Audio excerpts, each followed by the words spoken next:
I had written to the Speaker asking her to convene the Parliamentary Commission meeting for us to talk about the goings-on, the issues that are out there in the public, issues of accountability to do with the Commission, to do with the Speaker's office and Parliament in general. And because the Commission is the one that is in charge of this institution and especially the financial affairs of this institution. The Speaker wrote back to me, and in this her letter, she explained saying, you see, because of the budget process that is ongoing and so on, the Commission can only meet after 30th June. In other words, July, August, September, I don't know when, but she said there can't be a Commission meeting before 30th June.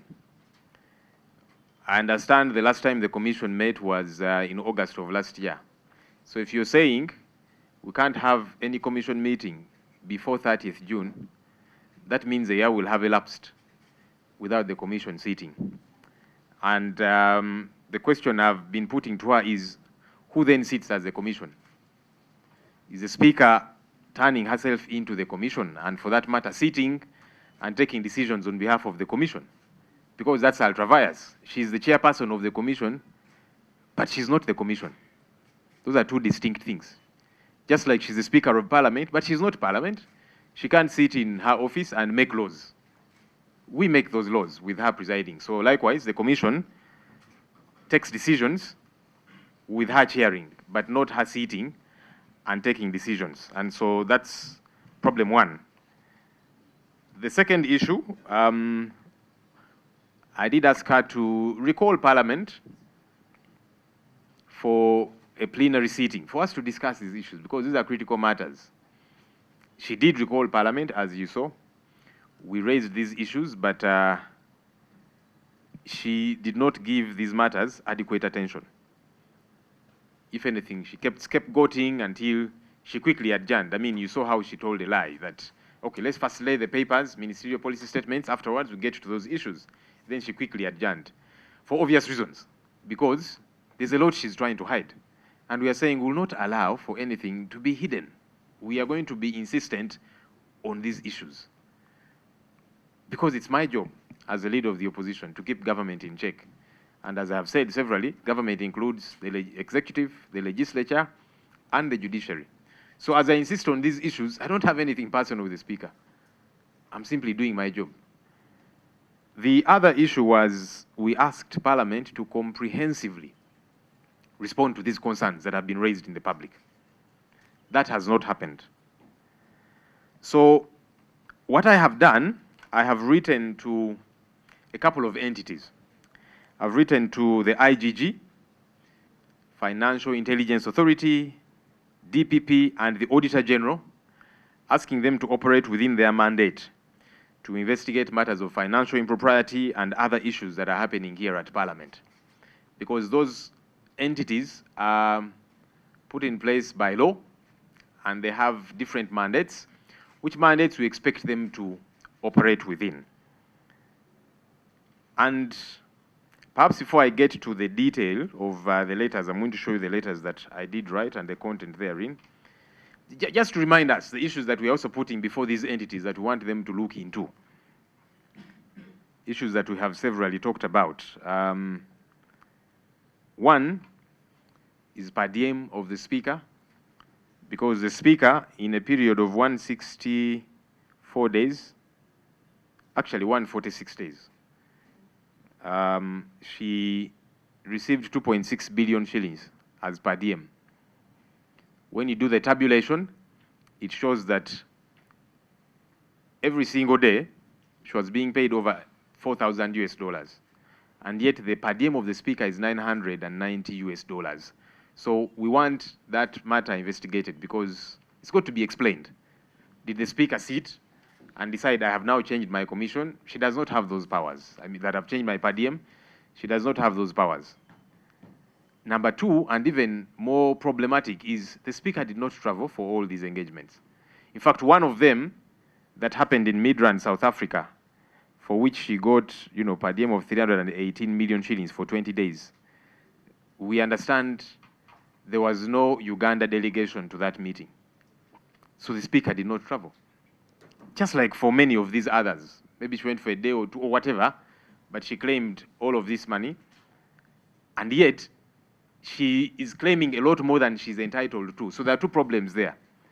You are entitled to $990 per day, but you are giving yourself $4,000 per day. Number two, that we don't believe the speaker traveled for all these days. Because the speaker has never been away for, what it would mean is that last year, she was away for half the year. That's not true. The speaker is always here, even when she will go away. There's a time she had twins. 2 weeks later, she was back to presiding over the House. So there's no evidence to show that last year, the speaker was away for half the year, for about 6 months. And so these are critical issues that we are concerned about. Of course, there's per diem to the clerk, which also needs to be explained because some trips he was meant to be here, and then the dates were clashing with another trip for which he got per diem. How does that happen? And he's the accounting officer. By the way, for him, his problems might be more because he's the accounting officer. He's the one who is meant to authorize all the releases, financial releases of Parliament. Except if he tells us that he has been torpedoed by the speaker, then he needs to explain that. But he's the accounting officer. So he has got to explain not just his per diems, but all these monies at Parliament. That's important. Of course, there's per diem of the speaker's husband. Whenever she travels, he goes with her. At some point, they were in Kigali and at the same time in Nairobi. How? Does not make sense. The other issues are staffing concerns, as we did raise them, that there are several people who have been hired by Parliament irregularly. And that's even captured in the Auditor General's report. People who have got jobs here, they earn a salary, but they are hardly here. We understand they are operating in people's private businesses, but they earn a salary from Parliament. That's illegal. While the staff that we need to operate here cannot, be availed, contracts cannot be renewed, but you're hiring people from wherever, and they're earning money for not doing work. The other issue is, of course, the commission, people who sat and they awarded themselves money irregularly. That has got to be looked into as well. Then there's the speaker's community outreaches, where billions of shillings were put on the accounts of staff members of Parliament. They withdrew that money, took it to the speaker. There's no law providing for that. How did it happen? What did this money do? Billions of shillings. Because when you see the assistant director, 2.4 billion shillings was put on his account. He withdrew and took to the speaker. The principal protocol officer in the speaker's office, 1.1 billion shillings. Mr. Chris Obore, the spokesperson of Parliament, 1.9 billion shillings was put on his account, which he withdrew, took to the speaker. We want that explained. Okay. Another officer in the speaker's office, 4.5 billion shillings. Put on his account, he withdraws, takes to the speaker. What are these activities? We want them explained because these are billions of shillings. We want accountability for this money, but also it's illegal for these monies to be put on the accounts of staff. And hopefully staff at Parliament will learn, because you see, they will cause you to commit an illegality, and it's not enough for you to explain and say, it wasn't my money, I simply withdrew it and took it to the speaker. How did you get involved? How is it that billions of shillings are wired to your account, your personal account? So they've got to explain these issues as well. There's also direct payments to the director in the leader of government business office, 4.4 billion shillings that was put on her account for certain works. Which ones? All of these have got to be explained. Even as we are writing to these entities. The other interesting issue is a contract. With me, I have a contract between the Parliamentary Commission and Maama Bukedea FM. This is a radio station belonging to the Speaker of Parliament. This contract is worth 3.13 billion shillings. Apparently to do parliament-related work. Which work is that? We are asking what procurement regulations were followed for this radio station of the Speaker to get this contract worth 3.13 billion shillings. What work is it that this radio station does that you, other media houses, don't do? Because many of you, you cover Parliament Live and so on. You're not paid this money. So what special work is the Speaker's radio station doing for Parliament for it to be awarded a contract worth 3.13 billion shillings? What procurement regulations were followed? But also, more disturbing is that the contract is signed by staff in the office of the Speaker as managers of her radio station. How do you explain these ridiculous things? This is a contract worth 3.13 billion shillings. So aside from how it was given out, but the people signing on behalf of the radio station as managers of the Speaker's radio station are staff in her office here. So all of these illegal acts have got to be thoroughly investigated. We demand answers. Talked about the letters that I have written to the different entities. The first one is to the Inspectorate of Government, and this letter was received. I am asking and urging the Inspector General of Government to investigate the financial impropriety, all these allegations, financial impropriety, irregular staff recruitment, this contract of the radio station, and so on and so forth, happening here at Parliament. I saw the Inspector General of Government saying that the Auditor General is investigating and so she's stepping aside. And we are saying, wait a minute, IGG, what exactly are you running away from? Why are you running away from your responsibility? Because the mandate of the IGG is clear. The IGG cannot say that there is somebody else who is investigating, in fact auditing, because the Auditor General audits, of course, as the investigator and so on. But the IGG cannot say, the Auditor General is investigating, so let me step aside. No, do not run away from your responsibilities, except if you're saying you're too scared as well. So there's no law, because the mandate of the IGG is very clear. The mandate of the Auditor General is very clear. There's no overlap. So the IGG, there's no law that bars the IGG from investigating a matter just because somebody else is investigating. Because the IGG is an independent entity, statutory entity put in place by law. So we think that the IGG needs not to run away from her responsibility, which is very clear within the law. And the mandates are different. Besides, the Auditor General is an officer of Parliament. We understand that the Speaker asked the Auditor General to come and carry out an audit regarding these issues. We are not very convinced about that audit because, one, the Auditor General is an officer of Parliament.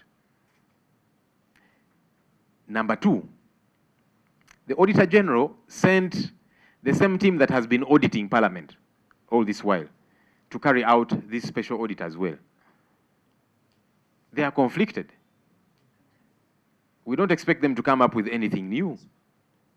We don't expect them to say what we audited the other time was not proper, so we have found some new issues, yeah? And so I've also written to the Auditor General asking him, number one, to send a new team, not the one that has been auditing Parliament, which is what he sent. Because we believe that that particular audit team is just going to do window dressing and cleansing.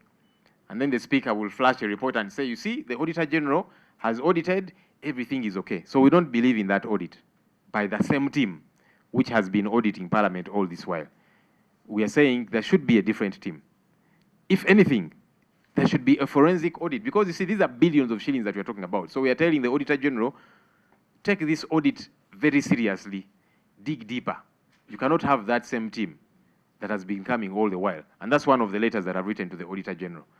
And in essence, that's why we are telling the IGG, you cannot say the Auditor General is auditing, because the Auditor General is actually part of us. Of course, yes, he has got a legal mandate, but he's part of us. And now that the Speaker has told him do an audit, what guarantee do we have that that will be a proper audit? That won't just be doing window dressing. So we are telling the IGG, please, do not run away from your responsibility. Your mandate is very clear. Of course, the other letter to the Auditor General, we are asking for authenticated records of payments under the Parliamentary Commission and so on, because those are important for us as leaders, even as we carry out investigations, even for these different arms and entities that are executing their mandate.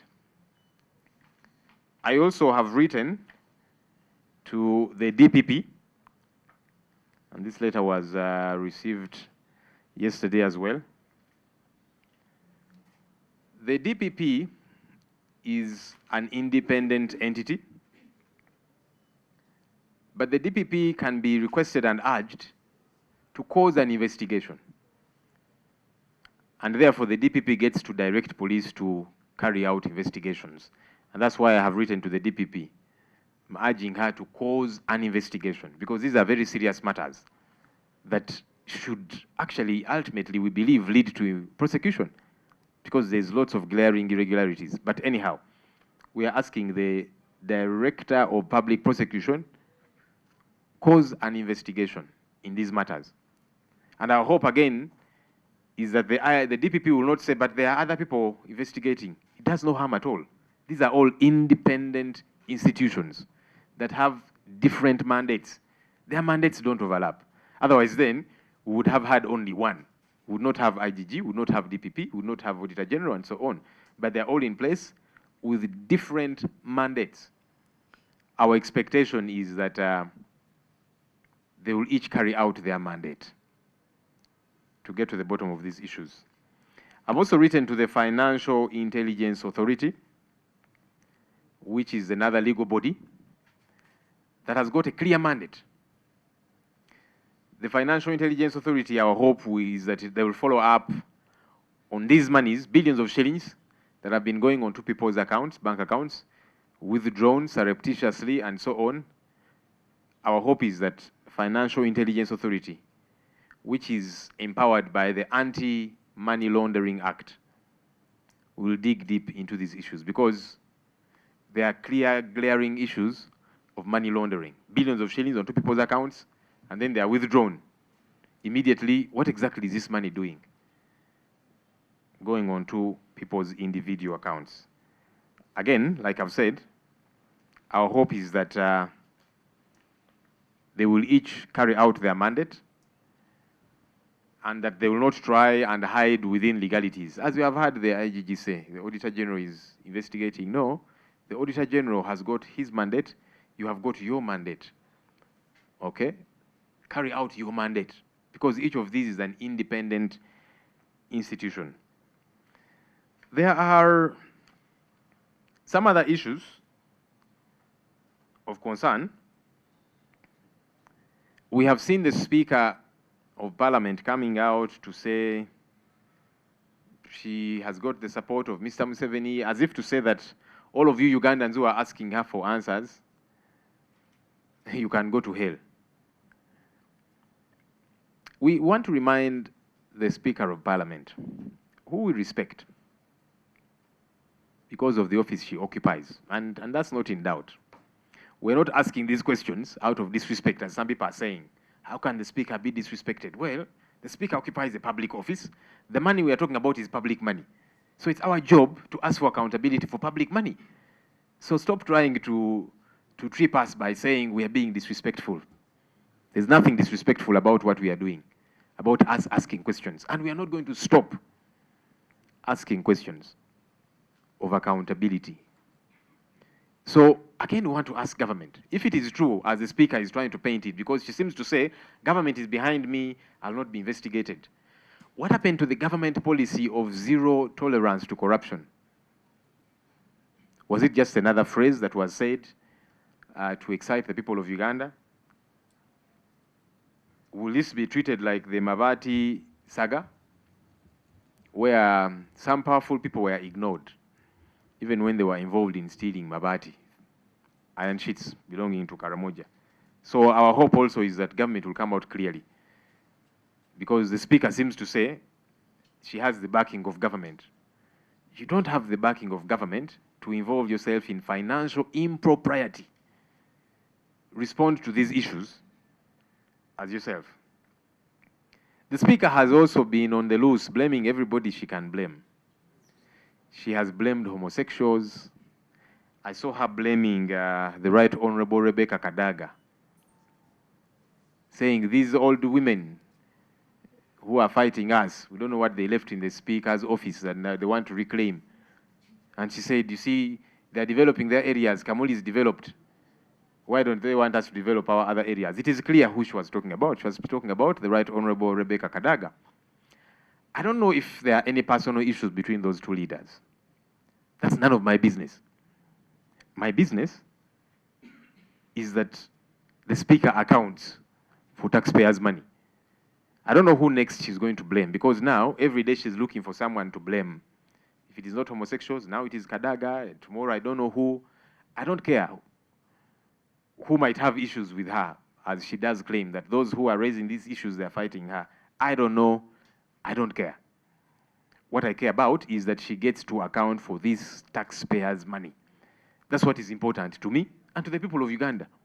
That's what is important to us. So stop giving us these excuses, finding somebody to blame. You respond to the issues we are asking about. It is possible you have people, all of us in politics have people who don't like us, obviously. I'm not naive to think that as leader of the opposition, as MP in Akawa West, and whichever other positions I hold, I'm not naive to think that everybody likes me, no. But you see, I can't use the excuse of those who don't like me by not responding to critical accountability issues. No. Let's not run away from accountability. Everybody has people who don't like them. But we demand that accountability is attended to. And